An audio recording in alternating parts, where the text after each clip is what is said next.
Aqui vou ensinar a vocês tudo aquilo que aprendi acompanhando diversas obras que eu já fiz.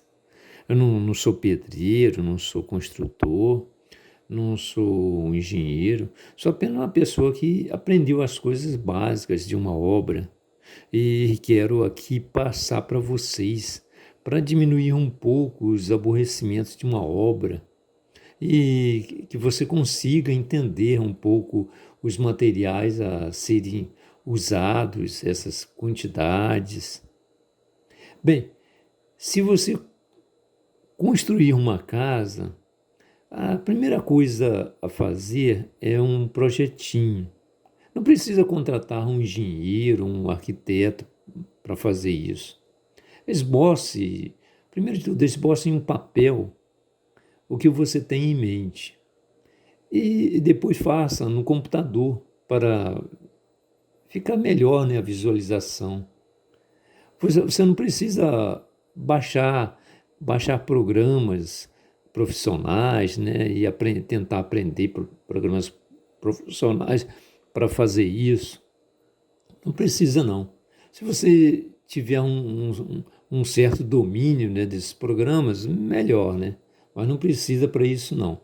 Ou o meu projetinho que eu fiz, por exemplo, eu usei o Word, né? Isso mesmo, o Word, usando o programa Word. Não precisa o desenho estar exatamente na metragem. Basta ter um pouco de coerência, né, nas medidas, né? Bom, como foi que eu fiz? Eu fiz a seguinte coisa: diante de um esboço feito no papel, eu abri lá o Word e vim aqui, ó, inserir e depois em formas, tá? Eu escolhi o retângulo. O retângulo representa cada cômodo da casa. Aí eu fui fazendo, é, fazendo a planta, né? A plantinha aqui da casa, né? Projetinho, baseado nisso aí. E as medidas, né? Medidas eu inseri pela caixa de texto, né? E o Word praticamente todos sabem usar o Word, né? É muito fácil fazer um projetinho desse nele. Ó, lembrando que as medidas que eu usei, né, para os cômodos são medidas internas, né? Não levei em consideração as paredes, que essas paredes, né, com elas a casa completa ficará um pouco maior, né? Para, para nós usuários da casa, o importante, né? O importante são os tamanhos internos desses cômodos. E com isso você vai raciocinar em tamanho da cama que você vai usar, o tamanho do guarda-roupa e por aí adiante, né? Bom, feito esse pequeno projeto, né? É bom imprimi-lo, né? Eu imprimi e plastifiquei. Plastifiquei esse projeto porque ele vai ser usado lá na obra, né? E eu coloquei numa prancheta para o pedreiro poder consultar com facilidade, né? Bom, o outro passo é contratar o pedreiro. Quando você for contratar o pedreiro, é fundamental, né, que seja realmente um profissional. E uma coisa importante também, o ajudante. O ajudante do pedreiro, ele é tão importante quanto o pedreiro. Ele tem que ser também um bom ajudante, para não atrapalhar o serviço do pedreiro e também não causar aborrecimentos, né? Tanto para o pedreiro como para você. Agora vamos ao início das atividades. O primeiro passo é a limpeza do terreno. No meu caso, como o meu terreno é perto de praia, né? E o terreno é arenoso, eu mesmo fiz a limpeza, né? Cortei as pequenas árvores que existiam nele. Eu tive o cuidado de retirar todas as raízes de árvores existentes no solo, né? Isso para não ter problemas futuros, né? Para futuramente não ter problemas assim com cupim de solo, que é o cupim que vem por debaixo da terra, né? E se instala onde tem madeira apodrecida no solo. Então é muito importante isso aí, você retirar as raízes que se encontram no solo, não deixar raiz nenhuma no solo. E também rastelar também aquelas raízes de mato, né, que ficaram ali. É bom não deixar isso aí no solo, né? É, isso também é válido, que eu estou falando, é válido também durante a obra, durante toda a obra, não ficar nenhuma madeira enterrada no solo, porque também atrai cupim, né? Então, nenhuma madeira deve ficar enterrada no solo durante a obra. Isso é uma coisa importante. Uma das coisas super importantes é a altura que ficará a casa que você vai construir. Por quê? Se a sua rua, como é o caso da minha, né, que não tem calçamento, então se a rua não tem calçamento, jamais construa uma casa da mesma altura da rua.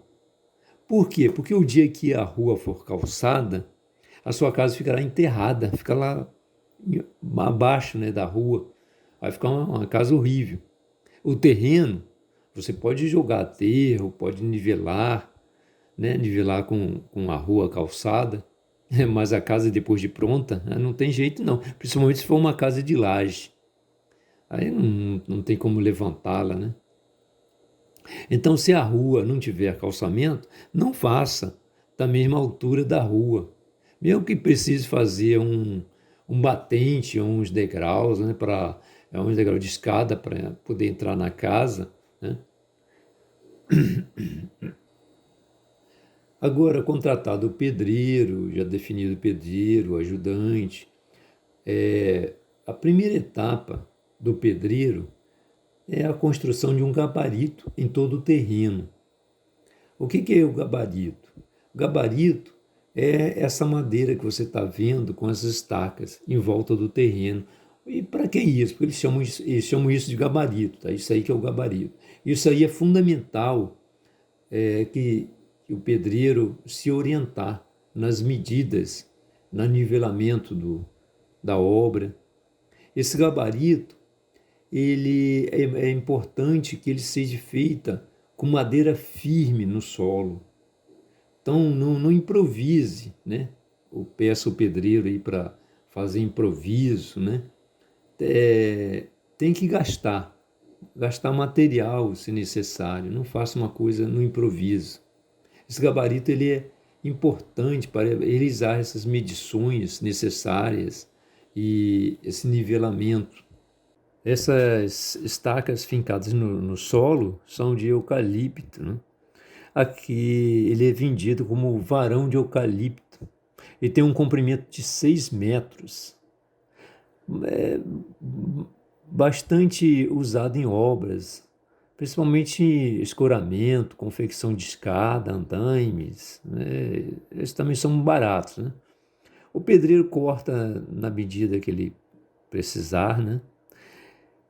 Então, começamos com os primeiros materiais a serem comprados, que são essas madeiras, né? Você vai precisar de tábuas. E como você compra essas tábuas?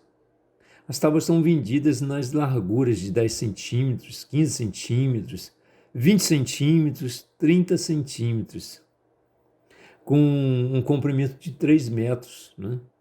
As tábuas usadas em construção são tábuas de Taipá. Essa quantidade de tábuas e estacas para o início da obra, você poderá começar com pedreiro, né? O quanto que você vai precisar usar, né? Essas tábuas usadas para uma obra é uma quantidade grande, né? E realmente é uma perda, porque muitas delas precisam ser cortadas. Mas isso é necessário, né? É necessário cortá-las de acordo com a necessidade que o serviço requer, né? Para que saia um serviço bem feito, né?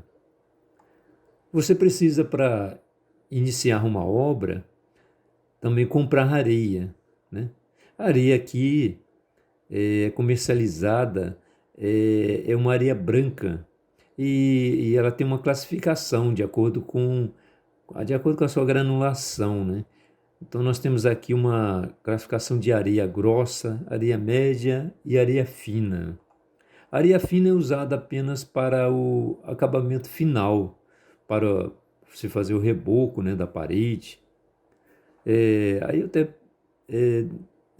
não é bom comprar esse tipo de areia agora, né, no início da obra.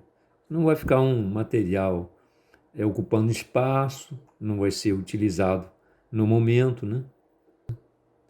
Quando, quando for comprar areia, procure saber a sua procedência, para evitar comprar assim areia retirada de um areal próximo a praias, né?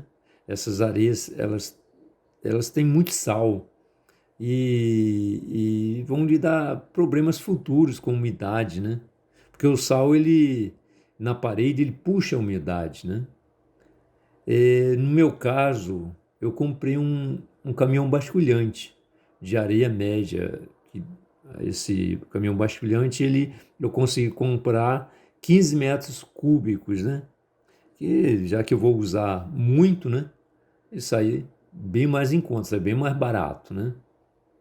Bom, uma das coisas importantes é a compra do material. Não compre o material que você não vai usar agora, porque senão você vai ter você não vai ter espaço assim para estocar tanto material, né? E isso vai atrapalhar muito a obra, né? Vai ficar aquele material desnecessário, né? A menos que você tenha um outro local, aí um espaço bem grande mesmo para guarda de material, né? Bom, um outro material que você irá precisar, né, para iniciar a obra é a pedra, né? Na construção civil, ela é chamada de brita, tá? Brita. E de acordo com o tamanho da brita, ela possui uma numeração. E essa numeração, ela segue a seguinte ordem. Quanto maior a numeração, maior será o tamanho dessa brita. Geralmente nas obras simples, né, de uma casa, né, os pedreiros têm padronizado a brita como a brita número zero, né? Bom, interessante quando você for comprar, você achar uma certa estranheza que todos falam metro, né? Tanto o pedreiro como o vendedor, mas na realidade é metro cúbico, porque é volume, né? Tanto a areia como a brita é metro cúbico, mas eles não falam metro, né? Mas é assim mesmo, vai se acostumando, se acostumem com esse linguajar deles, né? Bom, outra coisa é o cimento, né? O cimento não compre muito, tá? Compre aos poucos. E quando você comprar, coloque o cimento em cima de tábuas ou de lajotas, né? Para não pegar a umidade do chão. O cimento, por que assim, essa preocupação com o cimento? Porque o cimento, se ele pega a umidade, como diz, ele cria várias pelotas nele, ele perde a força, né? Ele também, quando fica velho, tá? Ele perde também a força, o cimento. Então não é bom ficar estocando muito cimento e também tomar cuidado aonde estocar esse cimento.